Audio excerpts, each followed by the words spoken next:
How did that go? How did that go? Okay. What? People are still on. Yeah. Okay.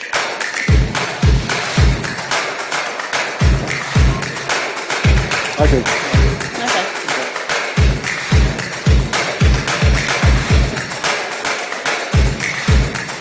Okay. Are you going to use the clicker, or do you want me to do the clicker? You can do it quick. Hi, everybody. We'll give you a minute to switch out.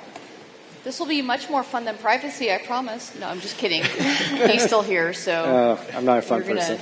We won't start with what the hell is DMA this time. Yeah. All right, so let's do introductions. Hi, everybody. I'm Jen. I'm a footballer. So you'll learn a different fact about me every one of these. I'll try that, John. My name's Steve. I'm the RBAS gaming performance lead at Google. And I've been working on UAC's app campaigns since the beginning, 10 years ago. So, hand over to Jen. Hi, I'm Jen. I'm a product manager at Google, working on app campaigns with a focus on gaming. And I'm John Wright. I'm the Vice President of Mobile Publishing at Quali. I don't know if you're on. Did you guys hear him? Anyone? No? Okay. I can talk louder. My natural tone. Yeah, no, you're just going to have to scream. Yeah. 1 second. You just want to make sure, because he's got good shit to say. Oh, I cursed, yes. I was wondering when it was going to happen. I am so not funny in Istanbul. This is great. Much more funny on the podcast. Technical difficulties. So while he's doing that, what we're going to do in this session is talk about some of the different types of acquisition features that Jen has been building over time. We're going to talk a little bit about some key points. Oh, yep. Okay, yep. Yeah, we're back. You don't have to kill any more All right, time. I was vamping for you. So we're going to cover different points in the life cycle, and I think what's fun is we're going to dig into some specific kind of tips and tricks that you can use at different points in the life cycle. So John, why don't you introduce yourself again? Yeah. Since you're back. Yeah, so we'll do it second time's always right. Yes. Not third time, second time. But yeah, I'm John Wright. I'm the Vice President of Mobile Publishing at Quali, and I lead the mobile strategy at the business. Awesome. So actually, we're going to start with you. I think if you haven't had a chance to talk with John and what they're doing at Quali, it's really interesting. The way that you think about how you bring games to market, the life cycle of those games, and the process is really kind of differentiated from where I've been at some of the bigger companies. Can you take us through how you approach that in the different life cycles? Yeah, it's not the shortest sort of explanation, but I'm going to try and do it as concise as possible. So we look at it very simply from the beginning of the life cycle to the end of the life cycle, which is the hard launch. We look at it as 4 key stages. So the first part being the MVP, the minimal viable product, then the alpha, which is a little bit bigger, a bit more robust, soft launch and hard launch, which are self-explanatory. But from an MVP perspective, the idea of this particular stage is essentially trying to build out the core loop of the game. So what you're trying to do here, and Jamie Berger said it very well earlier, which is like you're finding the fun, right? You're trying to find that aspect of the game which is going to draw users back time and time again. And the idea is that you are, building out this experience that again can create this stickiness, and essentially, you're building something that people love. When you actually start to, go through and start looking at the actual metrics around that, and depending on where you are, if you're not before you start testing marketing or after, but really what you're looking at is the session length, so how long people are staying in the experience for. You're looking at the day one retention, and then when you start to talk about, and we'll talk about marketing too, is you'll start looking at your CPI, right? So your CAC, your consumer cost. You're essentially looking at how expensive it takes to acquire a user for this experience. So essentially, in those early days, what we're really testing or doing, the same as most people here, I think, will be looking at Facebook, which traditionally in the industry has been the go-to sort of testing platform for mobile games, at least in my career. And again, you're looking at the rationale between Facebook is more because of the targeting options and the scalability that it has. So a lot of the time you can get lower CPIs. So the idea is, again, from a marketability standpoint, you have sort of benchmarks that you set, for each stage of the experience, and as long as you hit those benchmarks, you move on to the next one. So yeah, we're looking at day one retention, we're looking at CPI, and if we think the CPI and the retention are in the right bounds, then we move on to the next part of the experience, which is the alpha. So the main difference between alpha and MVP is normally 1 hour of content, whereas alpha is anywhere between 4 to 6 hours of content. The idea is that if you have an average session length of, say, 30 minutes, this would give you enough content for 8 days. And at the alpha stage, you're trying to look at more around the day 3 and day 7. So you're trying to build out, a larger experience, more content, trying to give people the ability to come back. And ultimately, you're looking at things like LTV curves and projective modeling, PLTV, all of that stuff. So yeah, once you've got the game to that particular area, this is where you start to do more robust testing. So you normally stick to, again, Facebook predominantly, but you also add in like an SDK network. So normally what we would do is we would go test on Unity or Iron Source, and we're looking for a comparison of what does Facebook bring versus the SDKs, because at least for us, 70 to 80% of all of our user acquisition will be done from SDKs rather than other platforms.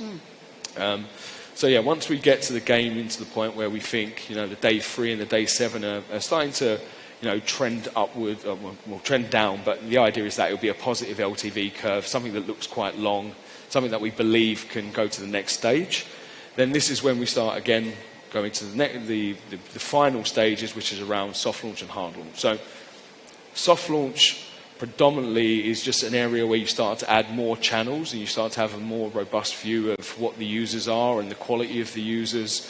So this is where we add Google predominantly, and then we start to compare a lot of the performance metrics, not just how the retention or the ARPU and the ARPDAU, because by this time we would have already implemented the monetization. We're looking at ads, we're looking at the ability to implement shop economies and balancing, and then later we'll start to implement live ops and start to actually grow that out a bit further. So yeah, every stage essentially has different benchmarks depending on the product side or the marketing side.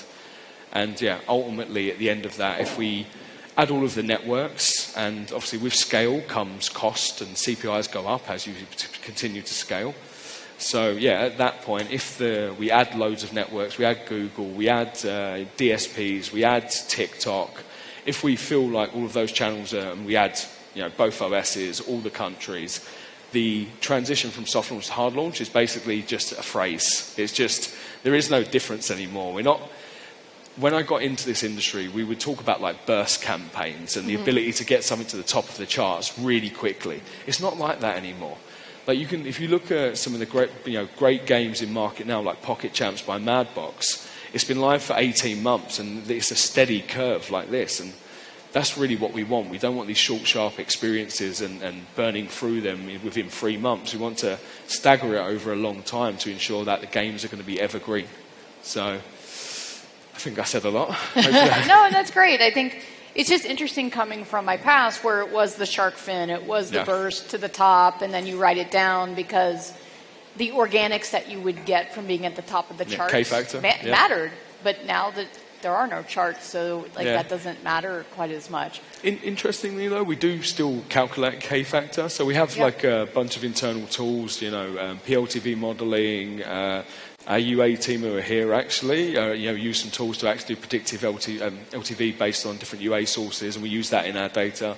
But K-factor is still something we calculate, and whilst Mishka said earlier it's dead, we still see maybe 15%, for K-factor. So it's still something that we factor into the calculation when we're talking about how much to spend. Yeah. So our UA does factor it in, but 10 years ago, Jenna, I remember seeing 40% K-factor, 50% K-factor. So. Yeah. At Riot, I had to teach them organic cofactor. It was a phrasing that made it more palatable for them, and we saw around like 20%. Yeah. And it could go a little bit higher depending on the game brand. But one of the things that you didn't cover in the life cycle was pre-reg. Yes. And so one of the stories that I wanted to tell really quick. to give Jen a little bit of kudos here is at Riot, launching TFT, we utilized the pre-registration campaign from Google. And it had two key benefits. One was it allowed us to get an early indication of how our UA was performing, which was actually really great. Like, we were so surprised how low the CPIs were.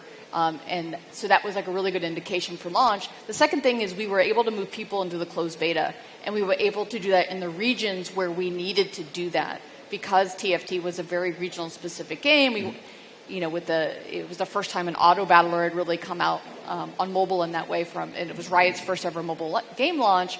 We wanted to be really specific about the countries we picked to make sure that there were enough players playing the game, because you have to have, a bunch of 8 players playing in the game.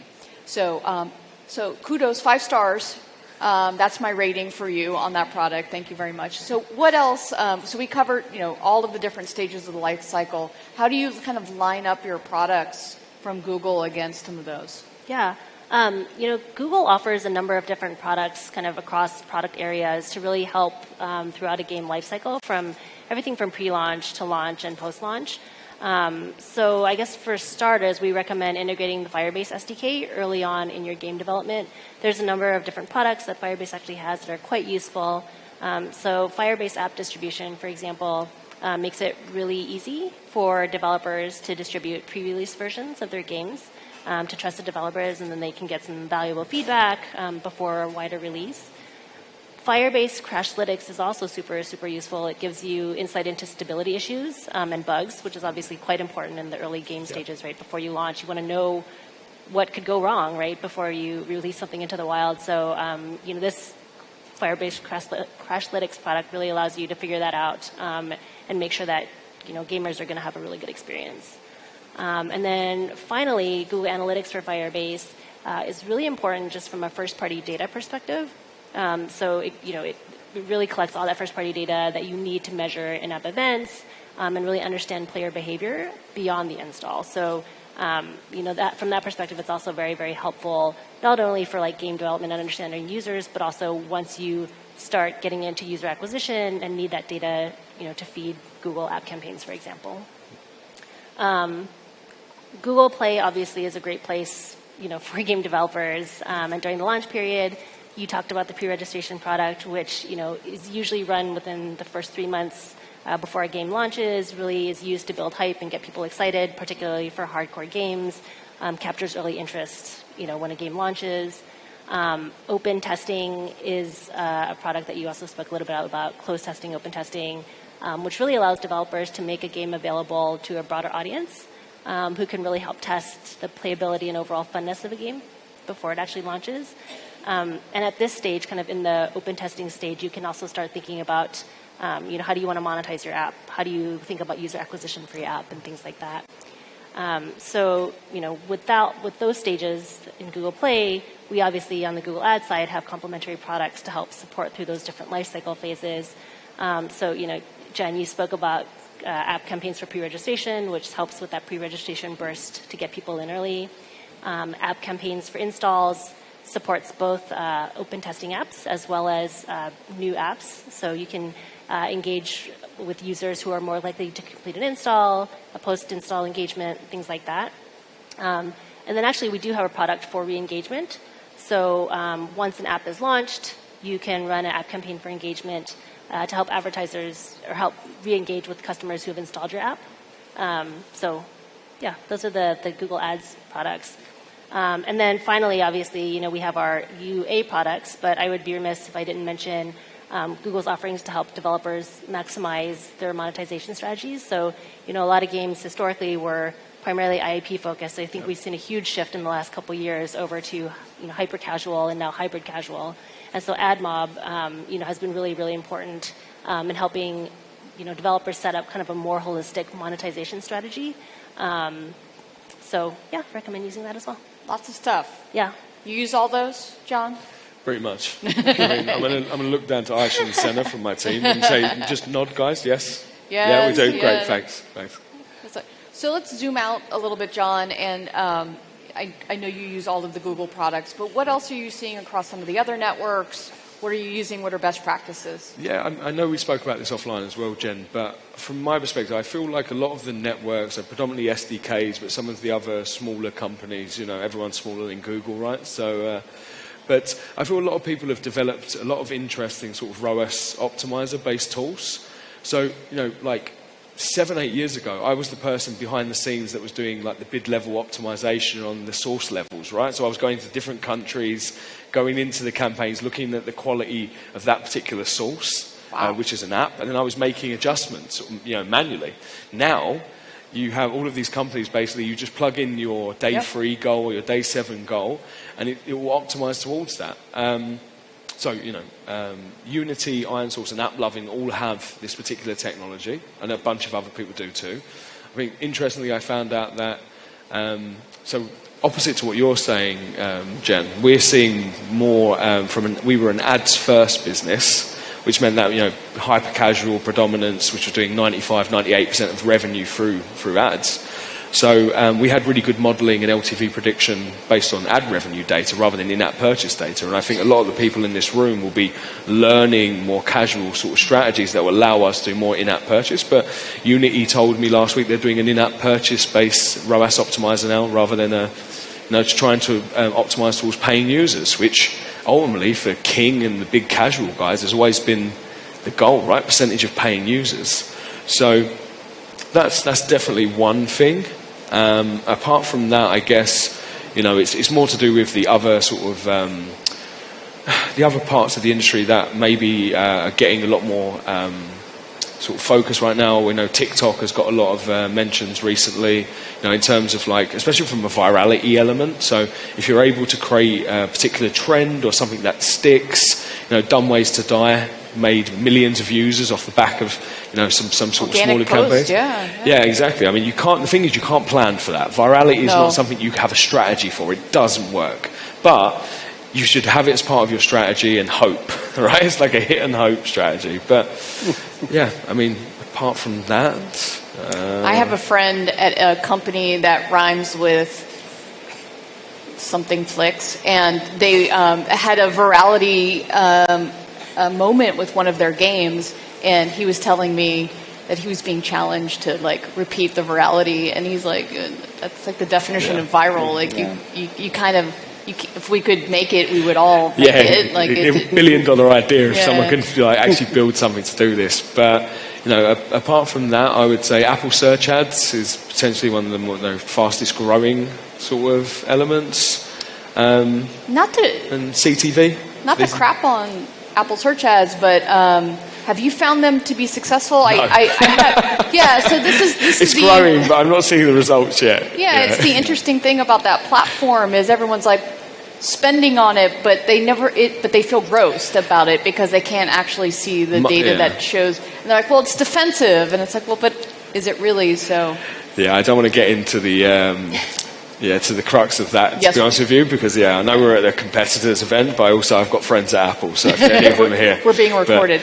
And then the other one that was interesting, I was just at a Snapchat event, and it was cute. So this quarter, they're introducing ROAS targeted campaigns for the first time. And it was like, they just launched it. Welcome to 2024. Oh, like welcome to this decade. It was cute. Like I'm glad that they're getting there. Because I do think having more networks and having competition is great. Yep. So, Jen, from your view, how are you seeing everything that's going on? And did you like that we just shit on some other people? Was that fun for you? No, absolutely not. I mean, obviously, we all need to be here to kind of make the overall industry successful, right? So, I think in terms of what we're seeing in the industry, John really hit the nail on the head, value-based bidding. Our value or ROAS optimization has really grown in popularity over the last couple of years. Particularly in the gaming space, right? Because game developers are among the savviest and they really understand LTV, they understand how to value the different user cohorts and things like that. So, we at Google obviously have had a TROAS product that Dee worked on, many years ago, and it's grown in success a lot the last couple of years. And I think most notably, the original TROAS product was built with IEP in mind. Yeah. And so in the last couple of years, 2 years ago, we launched a TROAS for ad revenue, which allows advertisers to optimize for people more likely to engage with in-app ads. end of last year, we launched TROAS for hybrid monetization, which again gets to that kind of hybrid casual trend that we're seeing, where folks want to, both capture users who are going to pay in a game as well as people who are going to engage with ads. So, I think, things like that are the future. And, I think Dee's going to talk later on, I think, a little bit about PLTV, but, just more and more different and diverse ways of monetization and bidding. So I think we'll talk a little bit about creatives, and it actually will go into the next session where we'll get even deeper. But from a creative standpoint, what are some of the tools that you have available for everyone that can help people really optimize their campaigns? Yeah, so I think I'm going to keep this section short because Amit is speaking with you in the next session about creatives. But just a couple of key tips. There are only a few levers that we have in app campaigns for folks to really move the needle, and creatives are obviously one of those. So, we recommend that you max out your asset mix for optimal performance. We have tools like ad strength and asset reporting that can help you see what kind of assets you're missing, or how certain assets might be performing, or how you should be thinking about switching them out.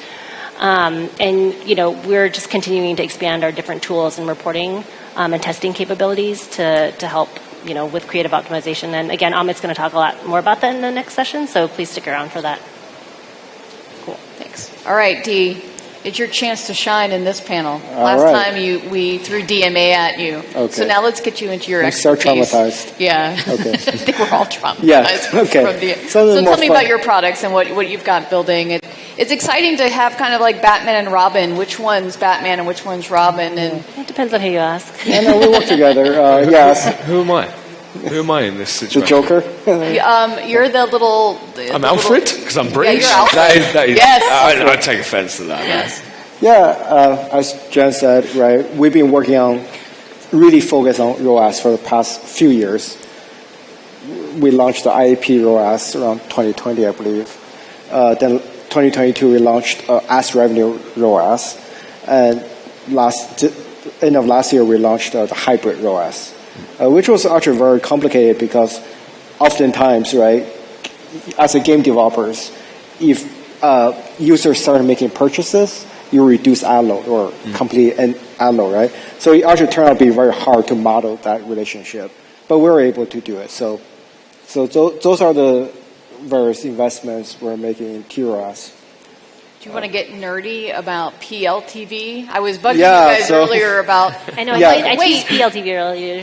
So, I mean, as John said, right, oftentimes for game developers, and just, by the way, this keeps surprising me how sophisticated our customers are oftentimes. Like, as I have in-house data science teams, right? Yep.